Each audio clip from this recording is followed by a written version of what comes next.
Polígrafo. No sé.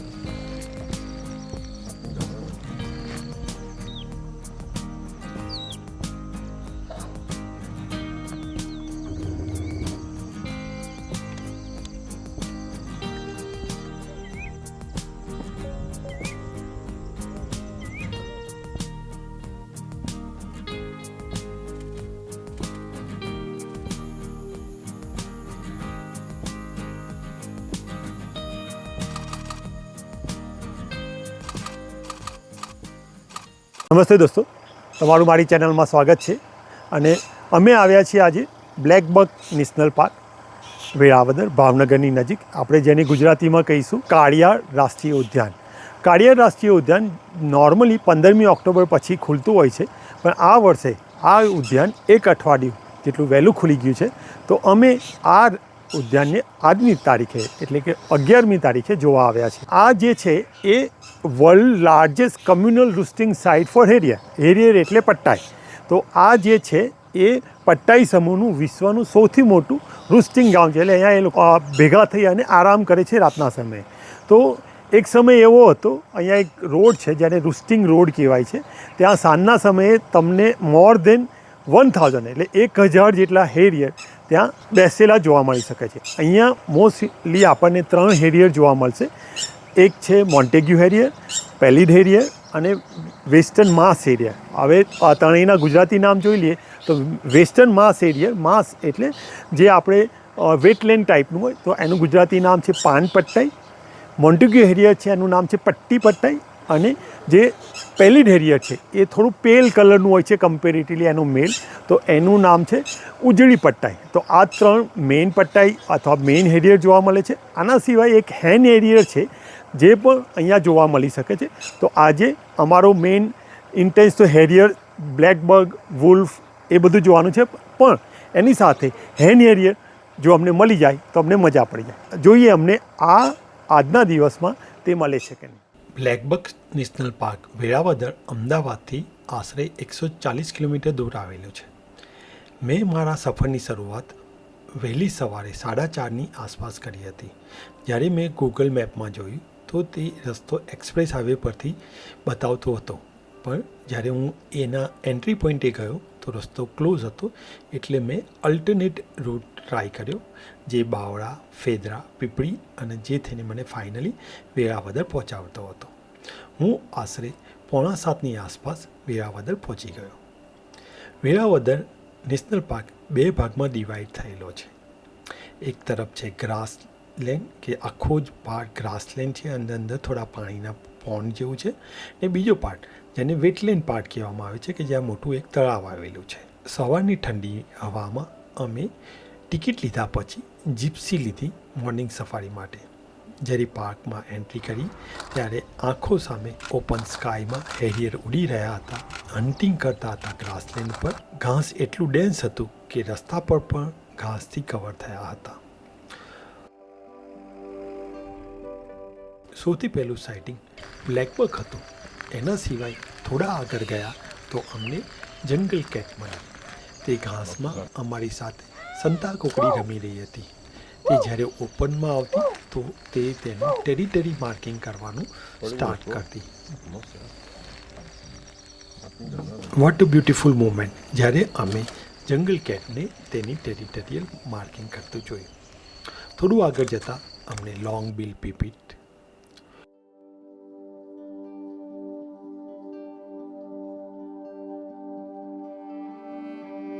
Common crane અને નીલગાય દેખાઈ. થોડા આગળ જતાં જે ફોરેસ્ટ ડિપાર્ટમેન્ટે નાના માઉન્ટ કરેલા હતા એના ઉપર અમને એક મોન્ટેગ્યુ હેરિયર દેખાયું. મોર્નિંગ લાઇટમાં ગોલ્ડન ગ્લો સાથે તે જોવાની ખૂબ મજા આવી. એનાથી થોડા આગળ જતાં અમને રસ્તા પર 2 ફિમેલ બ્લેકબક મળી. રસ્તા પર ઘાસ એટલું હતું, એના પછી વ્હીકલો ચાલવાથી જે કેડી પડી હતી તેની અંદર તે ચાલતી અમારા તરફ આવતી હતી. એમને જોઈને એવું લાગતું હતું કે તેઓ પ્રેગ્નન્ટ છે. થોડું આગળ જતાં અમને મેલ વેસ્ટર્ન માસ હેરિયર દેખાયો. એની એક્સ્ટ્રીમ એલિગન્ટ અને બ્યુટીફુલ ફ્લાઇટ જોઈને અમને ખૂબ જ મજા આવી. અગેન ગ્રાસલેન્ડમાંથી બહાર નીકળતા અમને રસ્તામાં ફરીથી જોવા મળી એક જંગલ કેટ જે રોડ પર શાંતિથી ચાલી રહી હતી.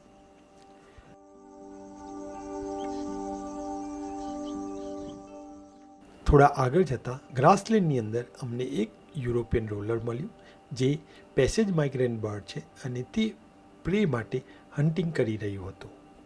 તેનો બ્રાઇટ બ્લુ કલર બહુ જ સરસ લાગતો હતો. ગ્રાસલેન્ડ છોડી અને અમે ગયા વેટલેન્ડ તરફ. અહીં પણ અમને ઘણા હેરિયર જોવા મળ્યા, જેમાં મેલ મોન્ટેગ્યુ હેરિયર પણ હતો. એની ઓળખ અમે તેના કલર અને એની અંડરવિંગ પેટર્નથી કરી. અમે થોડા આગળ ગયા તો અમને એ સફારીનું સૌથી એક્સાઇટિંગ સાઇટિંગ થયું ઇન્ડિયન ગ્રે વુલ્ફ. રિવર પાસે અમને 4 વુલ્ફ આરામ કરતા દેખાયા. થોડીક વાર થઈ ત્યારે એક વુલ્ફ નદીને ક્રોસ કરી અને આ 4 વુલ્ફની સાથે આવીને ઊભું રહ્યું તો એક સાથે અમને 5 વુલ્ફનું પેક દેખાયું.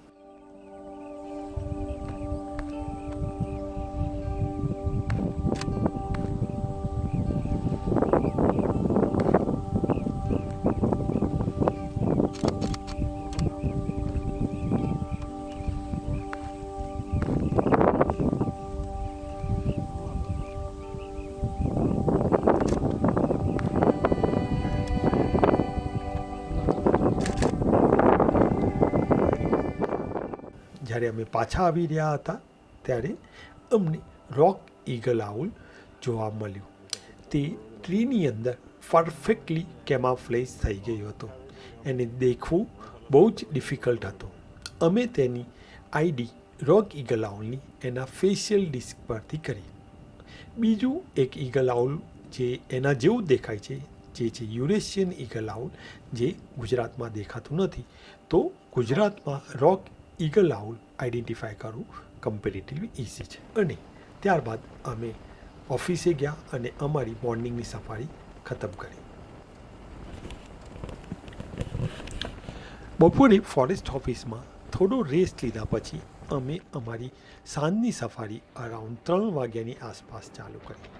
અમે પહેલાં જ્યાં વુલ્ફ જોયા હતા ત્યાં જોવા માટે પ્રયત્ન કર્યો. તો અમે પ્રથમ વેટલેન્ડવાળા પાર્ટની અંદર ગયા. તો અમે જ્યારે વેટલેન્ડવાળા પાર્ટમાં ગયા તો અમને ત્યાં વુલ્ફ દેખાયું નહીં. વરુના પગના માર્ક છે. આ થોડા જૂના છે, 1-2 દિવસના, પણ આ નવા લાગી રહ્યા છે. આગળ જતાં અમને બ્લુ ચીક બી ઈટર દેખાયા. બ્લુ ચીક બી ઈટર જે પેસેજ માઇગ્રન્ટ બર્ડ છે. આ જે બર્ડ છે તે તેના જુવેનાઇલ છે. એના ગળામાં હજુ અને એના ચીકની આજુબાજુ કલર નથી આવ્યો. આ એનું એડલ્ટ બર્ડ છે. એના ગળાના માર્કિંગ્સ ને એના પરથી તમને આઈડિયા આવી શકે છે. એના પછી અમને 2 મેલ બ્લેક બગ દેખાયા. એમાં એક બ્લેક બગ અચાનક જ ભાગવા માંડ્યું. તો અમને લાગ્યું કે કેમ ભાગી રહ્યું છે. તો એ ટેરિટરીનો જે ડોમિનેન્ટ મેલ હતો તે આવી રહ્યો હતો, જેના લીધે એ બ્લેક બગ એની સામે લડવાની પહેલાં જ એને ભાગવાનું પસંદ કરી અને જતું રહ્યું. પછી અમને જુવેનાઇલ ગ્રેટર સ્પોટેડ ઈગલ મળી, જેના સ્પોટ પરથી અમને આઈડેન્ટિફાઈ કર્યું કે તે જુવેનાઇલ છે.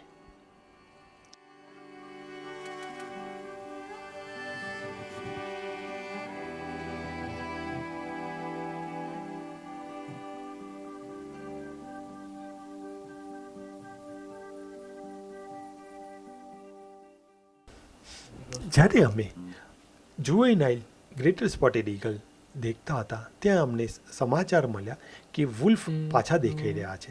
તો અમે અમારી ગાડી ભગાવી અને પાછા ત્યાં ગયા અને અમે વુલ્ફને ફરીથી જોયા. ત્યાં અમે જોયું વુલ્ફ 4 પગ ઊંચા કરી અને આરામ ફરમાઈ રહ્યા હતા, જે જોઈને અમને બહુ જ હસવું પણ આવ્યું અને મજા પણ આવી.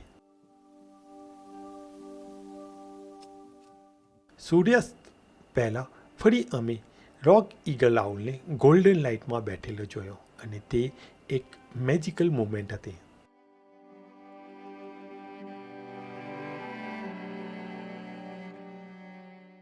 અંતમાં આગળ જતાં અમને મેલ પેલી રેડિયર જોવા મળ્યું, જે એના આછા કલરથી અમે આઈડેન્ટિફાઈ કર્યું.